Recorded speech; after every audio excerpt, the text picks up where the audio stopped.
Fight master Prem చూస్తే కనుక ఈరోజు కాక్రోచ్లో ఫైటింగ్ చాలా హార్బుల్గా ఉండబోతుందని డైరెక్ట్ గారు చెప్పారు. ఎలా ఉండబోతుంది? అందరికీ నమస్కారం అండి.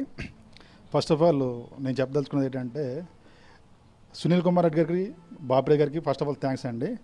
ఎందుకంటే ప్రతి ప్రొడ్యూసర్, ప్రతి డైరెక్టర్ కూడా పెద్ద హీరోతో సినిమా చేయాలి, మహేష్ బాబుతోనో, వెంకటేష్ గారితో, చిరంజీవి గారితోనో, పవన్ కళ్యాణ్ చేయాలనుకుంటారు.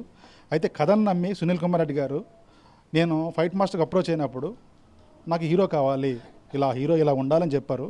అప్పుడు నేను చాలామంది సెర్చ్ చేసిన తర్వాత నాకు తెలిసిన నా ఫ్రెండ్ అయినటువంటి అభిలాష్ని తీసుకెళ్ళాను. యాజ్ డి సెట్ అయ్యారని చెప్పారు. తర్వాత నన్ను సెలెక్ట్ చేసుకోవడం జరిగింది. విలన్గా మీరు చేత బాగుండని చెప్పారు. అది నేను ఫస్ట్ ఫైట్ మాస్టర్గా చేస్తాను చెప్పి విలన్గా చేయలేను సార్ అని చెప్పండి. నేను ఉన్నాను, మీకు ఎందుకు, నేను చేయించుకుంటా అని చెప్పిన తర్వాత నేను కూడా చేయడం జరిగింది. దాంతోపాటు జానీ, నవీన్ వీళ్ళకి కూడా ఫైటర్స్ సార్. నేను ఈ సందర్భంగా చెప్పదలసిన విషయం ఏంటంటే చాలామంది హీరోలు ఇండస్ట్రీలో ఉన్నారు. అయితే first of all Telugu film stunt directors unions నుంచి 4 ఆర్టిస్టులను సెలెక్ట్ చేసుకుని మా యూనియన్కి గర్వకారణం అండి. దీన్ని సెలెక్ట్ చేసుకుని మమ్మల్ని ఆర్టిస్టులుగా పెట్టి మాతోనే సినిమా చేయడం అన్నది ఇస్ ఏ నాట్ జోక్ అండి. దీని నుంచి మేము మా సాయశక్తులు మేము ప్రయత్నం చేసాము. యాక్షన్ విషయంలో కానీ, ఫైట్స్ విషయంలో కానీ మొత్తం. ఈ ప్రయత్నంలో మాత్రం చిన్నపిల్లల్ని, సున్నిత మనస్కులు ఉన్నటువంటి చూడకూడదని ముందే ప్రొడ్యూసరు, డైరెక్టర్ కూడా హెచ్చరించారు. అంత హార్బుల్గా ఉందా? ఉంది సార్, డెఫినెట్గా ఉంది. మేము ఈ ట్రైలర్ చూపించడం మా ఫ్యామిలీ మెంబర్స్ అంత భయపడే పరిస్థితి ఉంది దాంట్లో. కానీ నిజంగా చెప్పాలంటే ఆ విషయాలన్నీ ఎలిమెంట్స్ సినిమాలో ఉన్నాయి.